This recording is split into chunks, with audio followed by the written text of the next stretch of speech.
Começa agora o programa Espírito e Vida, uma produção da Federação Espírita do Rio Grande do Norte. Vamos à nossa mensagem.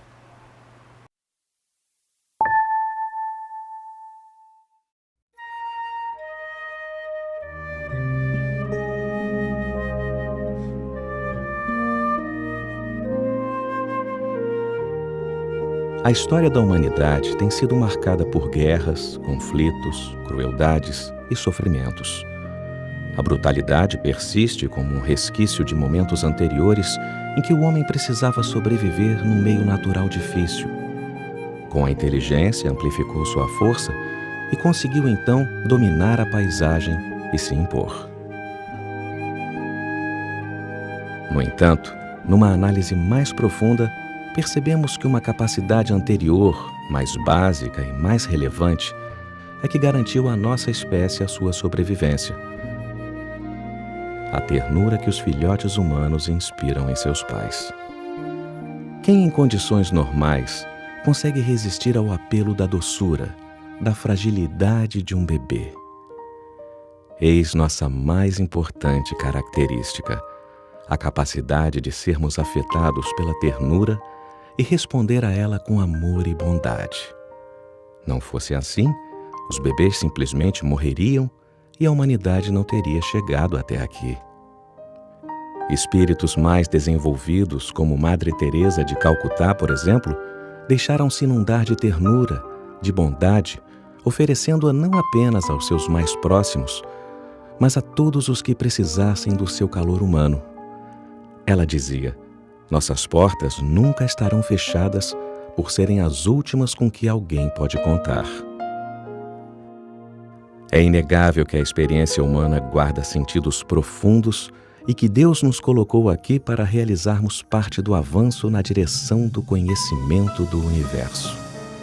É inegável também que neste processo, enquanto não damos o passo seguinte, ficamos expostos às intempéries do mundo, às convulsões sociais, aos desafios da existência num planeta ainda jovem, e sofremos, embora a Terra seja uma mãe bela e generosa. No entanto, sofreremos cada vez menos na medida em que a bondade tome cada vez mais conta da nossa alma. Teremos então mais Teresas e menos guerreiros, menos dor e mais alívio. Quando nos colocou neste mundo, o Criador não nos deixou sem proteção.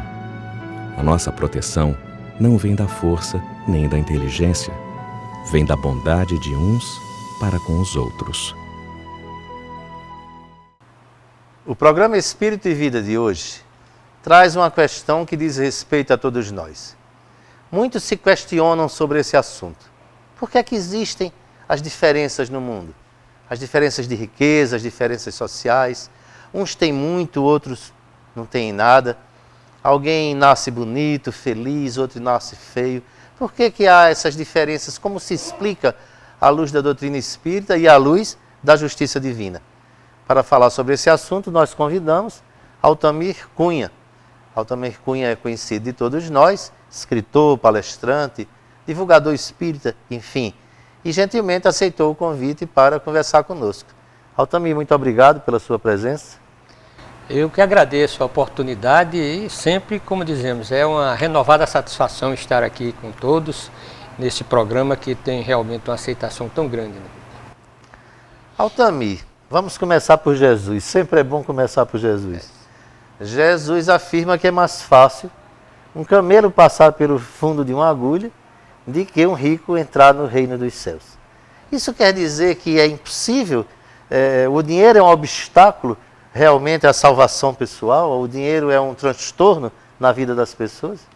É interessante nós observarmos exatamente essa passagem evangélica para que não venhamos a colocar, exatamente como palavra de Jesus, aquilo que são simplesmente decisões, vamos dizer assim, conclusões nossas. Quando Jesus fala na dificuldade que a riqueza representa, não é pela riqueza em si, mas por nós mesmos, pelas nossas imperfeições, a maneira como nós utilizamos a riqueza. Uma coisa é nós termos a riqueza, outra como estamos utilizando. Porque muitos fazem da riqueza exatamente o instrumento para a promoção do seu orgulho, da sua prepotência, escravizam, muitas vezes conquistam essa riqueza de forma desonesta. Então aí é que é o grande problema. Tendo em vista de que essas dificuldades são pelas nossas imperfeições, realmente torna-se difícil um rico entrar no reino do céu nesse sentido. Aquele que realmente não tenha se preparado para conviver com a riqueza, para aplicá-la devidamente, fazendo com que ela não se torne apenas um instrumento do seu egoísmo, mas um instrumento de Deus a benefício da coletividade. É o exercício do que nós chamamos da solidariedade, porque nós somos apenas, devemos compreender isso, usufrutuários. Nós temos a riqueza conosco, achamos que somos donos, de repente podemos perder, porque tudo está nas mãos de Deus. Então é preciso saber utilizar, dar as devidas providências para que ela se torne instrumento de benefícios e da trabalho da evolução, do bem-estar da coletividade. Ou seja, o problema não é o dinheiro, é o uso que se faz dele, É o bom ou mau uso. Exatamente, é o uso que se faz do dinheiro. E observemos que torna-se realmente difícil, e temos que também fazer uma observação nessa colocação, quando diz, é mais fácil, né, um camelo passar no fundo de uma agulha, porque é tão grande o camelo para essa comparação, mas nós temos que ver também aí o sentido da palavra que usava-se para camelo e para o cabo que era feito de pelo de camelo também, né? Então é provável que Jesus disse nesse sentido, é mais fácil o cabo passar no fundo da agulha, ou uma linha, do que um rico entrar no reino dos céus. Porque os convites que a riqueza nos proporciona, tendo em vista de que desperta em nós aquilo que nós já temos, o orgulho, a vaidade, a ganância, poderá realmente ser um fator de destruição. Não a riqueza, mas nós nos autodestruímos pelo emprego que fazemos da riqueza. Aliás, há uma passagem evangélica em que Jesus faz refeição à mesa de Zaqueu. Zaqueu está no sicômoro, né? E vai almoçar com Zaqueu.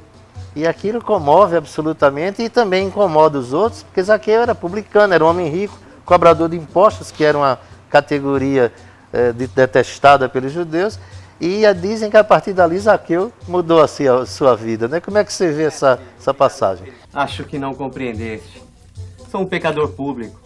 Aqui em Jericó tenho poucos amigos. O povo não gosta de mim. Acho que eles têm razão. Sou o chefe dos coletores de impostos. E neste trabalho nem sempre fui honesto. Tu é que não compreendeste, Zaqueu. Eu não vim buscar os justos, mas os pecadores. Então tu viestes para mim mesmo. Eu sei que sou um grande pecador. Não sou digno de receber-te em minha casa. Essa passagem de Zaqueu, muito mais do que se pode imaginar, ela tem uma força, é de uma simbologia fora do comum. As pessoas não entendem aquele propósito, desde o momento em que Zaqueu começa a ansiar por ver a Jesus. Ele ouvia falar de Jesus, isso tudo representa as etapas do processo evolutivo da criatura, né? Zaqueu, muito rico, preocupava-se somente em acumular bens, afinal de contas ele era publicano, e o publicano era responsável pela cobrança de impostos, normalmente utilizava-se até de forma indevida, que cobrava mais do que devia, ficava rico ilicitamente, né? E então ele começou a se preocupar, como todos nós, espíritos, erramos até o dia que começamos a nos preocupar, porque a lei divina está na consciência de cada um de nós. Zaqueu começou a se preocupar e pensava em ver a Jesus. O que aconteceu? Sabendo que Jesus passaria naquela região, naquela cidade, naquela aldeia, ele então dirigiu-se, a multidão era grande e ele era de pequena estatura. Tudo isso tem um sentido. A pequena estatura de Zaqueu, no sentido vibratório, que ele se encontrava atormentado. No sentido moral. Moral. Então ele, de pequena estatura, precisava subir, pensar em melhorar. Então ele subiu a um sicômoro. O sicômoro representa exatamente essa subida que nós damos no desejo de mudar de vida. Zaqueu foi visto por Jesus, que disse para que ele descesse e que se hospedaria em sua casa. Veja bem a proposta de Jesus. Quando Jesus fez isso, vai mostrar aí um outro lado interessante no processo de mudança da criatura. Porque nós criticamos as pessoas, nós dizemos que as pessoas estão erradas, que as pessoas são desonestas. Quando as pessoas mudam, nós chamamos de hipócritas. Olha, errou até aquele momento, agora quer se transformar da noite para o dia. E não acreditam que a pessoa vai mudar de verdade. Zaqueu foi chamado por Jesus, todo mundo já começou a criticar, porque Zaqueu era um homem de má vida e tal. Mas veja o que é interessante, isso aí também mostra, Jesus colocou de uma forma que nós pudéssemos compreender, porque o que acontece com o homem quando muda realmente? ele começa, será que porque ele mudou, ele se arrependeu, ele apagou todos os seus erros? O que ele fez indevidamente? Não. Zaqueu então reconheceu em sua consciência o que ele propôs. Primeiro, iniciar o trabalho de caridade, abrir o coração para sentir que a riqueza devia ser uma proposta para benefício da coletividade. Ele disse, darei metade dos meus bens. Eu vou dar a metade de todos os meus bens aos pobres. E se por acaso tiver roubado alguém, vou devolver 4 vezes mais. Veja bem, mas não seria suficiente apenas ele dar metade dos bens, ele tinha que reconhecer aquele prejudicou para reparar. Se fiz mal a alguém, daria até 4 vezes o que eu prejudiquei. Veja bem, é a questão da lei de causa e efeito, como manda a lei de universais. Você se arrepende, você reconhece o erro, mas não fica por aí. Você vai ter que reparar. Aí vem, através do ciclo reencarnatório, a oportunidade da reparação dos erros cometidos. E Leon Tolstói, o espírito Leon Tolstói, através da mediunidade de Ivone Pereira, relata a sequência da vida de Zaqueu, toda a transformação que Zaqueu teve ao longo da sua vida, e aí sim se torna um grande espírito. Pois todo aquele que se exalta será humilhado, e todo aquele que se humilha será exaltado.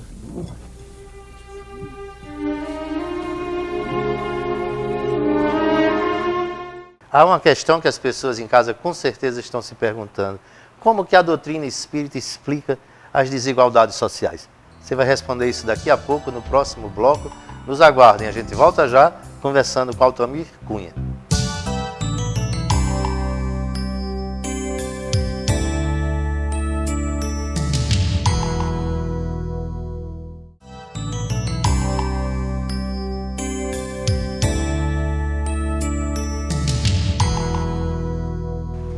Estamos de volta com Altamir Cunha, conversando sobre a distribuição das riquezas, das desigualdades sociais.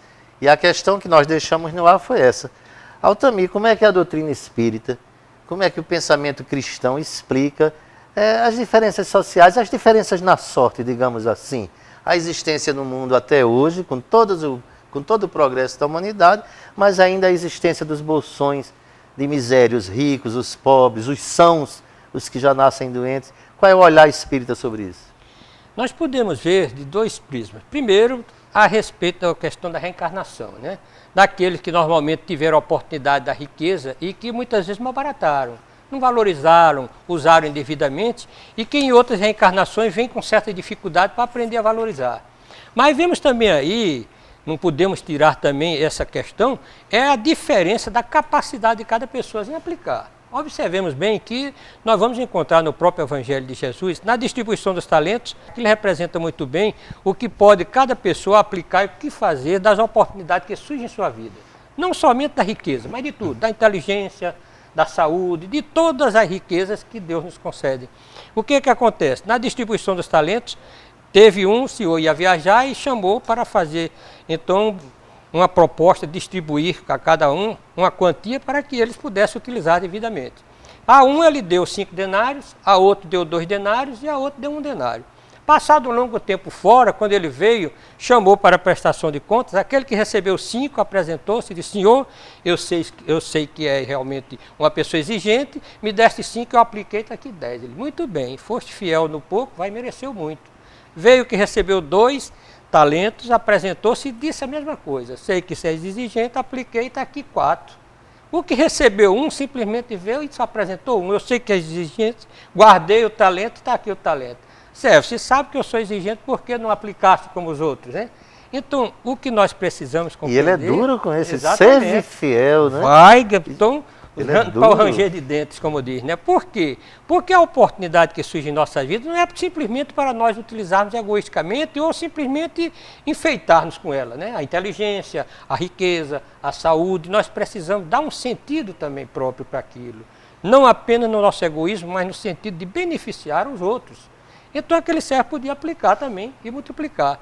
E é isso que será exigido de nós também. Então essa diferença de riqueza diz muito da capacidade de cada pessoa saber empreender. Haja vista o seguinte: se nós pegássemos agora, distribuíssemos riqueza chamássemos N pessoas, e distribuíssemos quantias iguais a estas pessoas, Nilo, e depois de um certo tempo chamássemos a prestação de conta, com certeza nós íamos ter aqueles que ficaram ricos, aqueles que ficaram sem nada, aqueles que ficaram no meio, então de acordo com a capacidade de cada um. Então essa é a diferença da riqueza, tanto de respeito ao mau uso que fizemos e que às vezes somos convidados a ter uma encarnação numas dificuldades para valorizar aquilo que nós jogamos fora, como também pela capacidade da pessoa, de cada um, de aplicar devidamente. Altamir, uma curiosidade. O espírito, quando vai encarnar, quando está, digamos assim, planejando junto com as equipes espirituais a sua encarnação, ele prefere nascer pobre ou rico? Eis aí o problema. Ao espírito consciencioso em si, ele não quer saber se vai nascer pobre ou rico, ele quer saber se vai ter a oportunidade de progredir e de evoluir. Então muitos até por uma questão de ser um espírito sensato, o que eles colocam na mão dos mentores espirituais, aceitando aquilo que aqueles espíritos com mais valores, com mais evolução, com mais entendimento das coisas, possam lhe proporcionar como instrumento mais apropriado para a sua evolução. Mas tem uns que podem crescer à vista, vamos dizer assim, e querer ser rico de novo. Só que os mentores espirituais algumas vezes orientam, olhe, na última encarnação, nas últimas, foi onde você mais errou, foi nessa questão da posse material. Seria ideal que você tivesse uma oportunidade na escassez para valorizar aquilo que você não valorizou. E numa próxima, quem sabe, você ter a oportunidade para aplicar devidamente. É isso que acontece. E os outros bens materiais, mas que não são dinheiro? Por exemplo, você até falou há pouco nisso. Beleza, inteligência. A beleza também abre alguns caminhos, não é?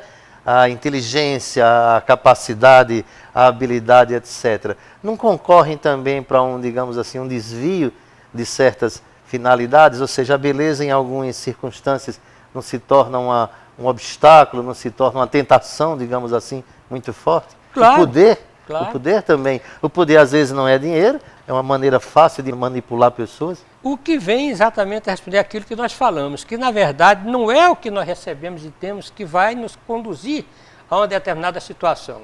É a maneira como nós aplicamos. Então a beleza, por exemplo. Muitas pessoas gostariam talvez de ser bonitas, né? Pessoas atraírem as outras do sexo oposto, conquistarem pessoas. No entanto, quantos espíritos hoje ainda sofrem, mas sofrem muito por causa da riqueza? Porque não utilizaram devidamente, comprometeram-se, levando dor e sofrimento às outras pessoas, né? E daí então agora resgatam através de sofrimentos e muitas limitações aquilo que ele realmente não soube valorizar, que foi a beleza. Quantas pessoas, quantos espíritos inteligentes receberam essa oportunidade, genialidade e de repente aplicarem devidamente na construção, vamos dizer assim, para fazer armas bélicas, coisas bélicas para a guerra, por exemplo. A bomba atômica, por exemplo. E eu estou me lembrando aqui, às vezes, motivos de queda, né? Assim, rapidamente estou me lembrando de Marilyn Monroe, que é do nosso tempo, não é do pessoal que está nos assistindo. A mulher mais bonita e desejada da época e morreu de uma forma terrível, não é isso? Olha, nós vamos ver, inclusive, no livro de André Luiz, chamado Missionário da Luz, uma coisa interessante. Um espírito, junto aos mentores, pedindo que dê uma olhadinha no seu mapa kármico, vamos dizer assim, e queria fazer uma modificaçãozinha. Ele queria aumentar a sua limitação numa determinada parte do seu corpo, na perna, se eu não me engano. Por quê?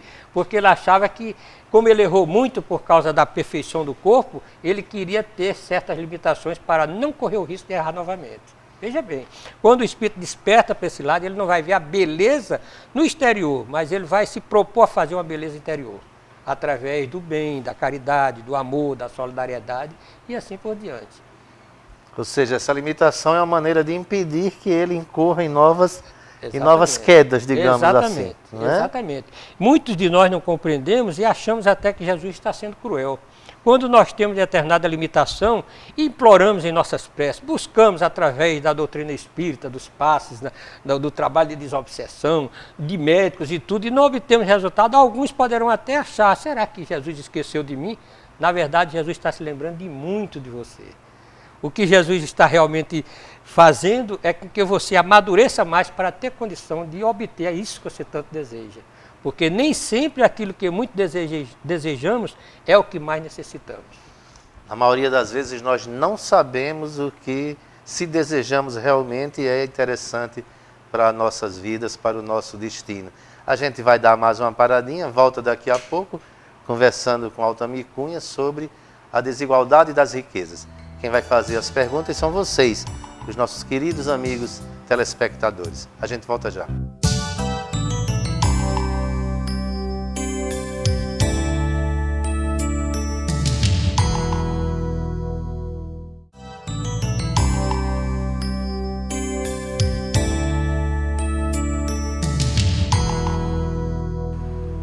Estamos de volta com o programa Espírito e Vida, conversando sobre as desigualdades sociais. O nosso convidado de hoje é Altamir Cunha e quem vai dirigir as perguntas a ele agora são os nossos queridos telespectadores. Meu nome é Ana e a pergunta é a seguinte: a nossa sociedade hoje se baseia muito no consumismo, né? O estímulo ao consumo. Gostaria de saber que as pessoas que não têm condição de adquirir, não gera isso uma grande violência? E veja bem, essa questão do consumo, ela diz muito respeito ao vazio, principalmente, que temos dentro de nós. Diz os amigos espirituais que muitas pessoas querem preencher o vazio através do consumismo exagerado. E muitas criaturas que, tendo esse desejo e não tendo uma preparação devida espiritualmente, moralmente, ela pode, no sentido de conseguir sair, ela utilizar de meios e recursos que pode ser inclusive a violência. Nós vemos, por exemplo, jovens de periferias, jovens pobres, querendo, nessa época, não sei nem se ainda existe, mas tem um período que eles assaltavam para tomar tênis de marca, né? Marcas boas, de destaque, então camisa de marca e tudo, ele assaltava os outros jovens, às vezes agrediam tudo para tomar, para ter a oportunidade de vestir-se a um shopping usando aquela marca. Então a gente vê que isso aí é muito mais um problema do espírito em si. A questão do consumismo é aquela história da gente dizer, só cai em armadilha de lobo, lobo. Está entendendo? Então nós vemos, por exemplo, as formigas, por exemplo, procuram o mel, o açúcar, as coisas doces porque gostam. E a questão da tentação por fora, o consumismo, ela fala muito a respeito do que vem de dentro de nós. O apóstolo Tiago, no capítulo 14, no versículo 14 da sua epístola, ele diz: cada um é tentado quando atraído e engodado pela própria concupiscência. Então nós só somos atraídos quando existe dentro de nós o fator de sintonia com aquilo que somos atraídos. Se não existir, é bobagem você não ser um cara viciado, por exemplo, em bebidas alcoólicas, e uma indústria de alcoólicos aí fazer mil maneiras de atrair você. Você não gosta, você não vai. Agora, se você gosta de um churrasquinho, né, numa coisa, e vê uma propaganda daquela, você já começa a salivar. Por quê? Porque você gosta. Então você é atraído por aquilo que você tem dentro de você, pelos seus desejos em si.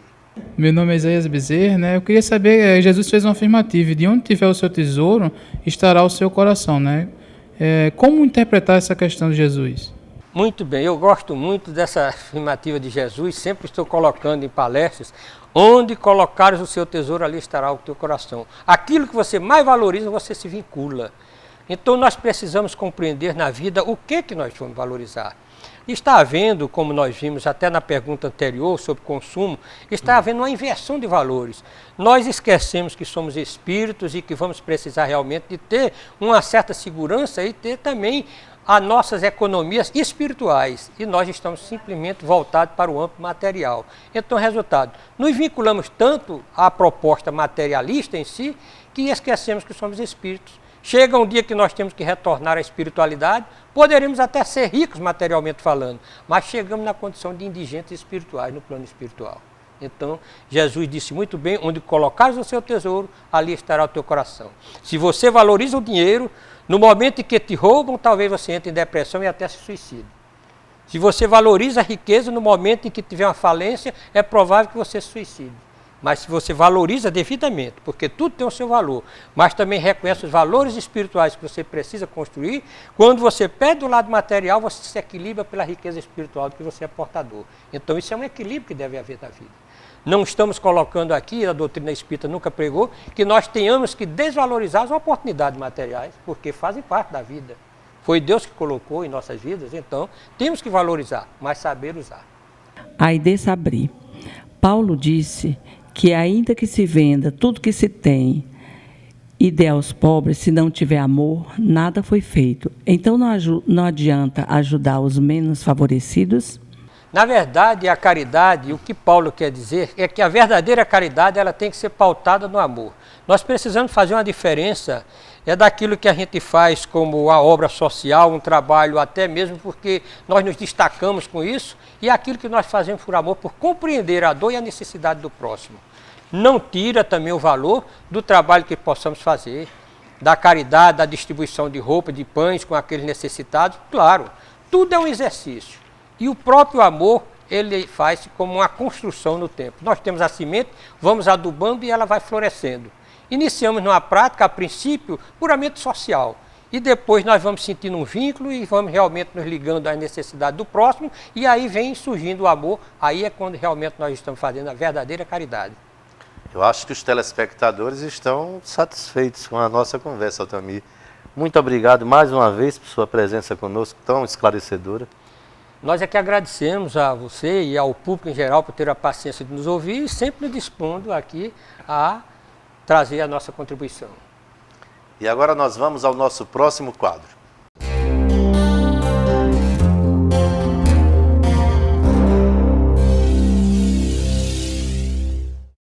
Se você gostou do tema, se interessou pelo que nós conversamos aqui, diversas obras tratam do assunto e você pode aprofundar os seus conhecimentos. O programa selecionou para você algumas obras, anotem aí. O Evangelho segundo o Espiritismo, no seu capítulo 16. O Livro dos Espíritos, o Livro dos Médiuns, a Gênese, o Céu e o Inferno e as obras póstumas de Allan Kardec. O Problema do Ser, do Destino e da Dor, de Leon Denis. Dinheiro, do Espírito Emmanuel, através da psicografia de Chico Xavier. Ressurreição e Vida, do Espírito Leon Tolstói, através da psicografia de Ivone Pereira. Chegamos assim ao final do programa Espírito e Vida. Contamos com você na próxima semana para desfrutarmos da sua agradável companhia. Muita paz para todos nós.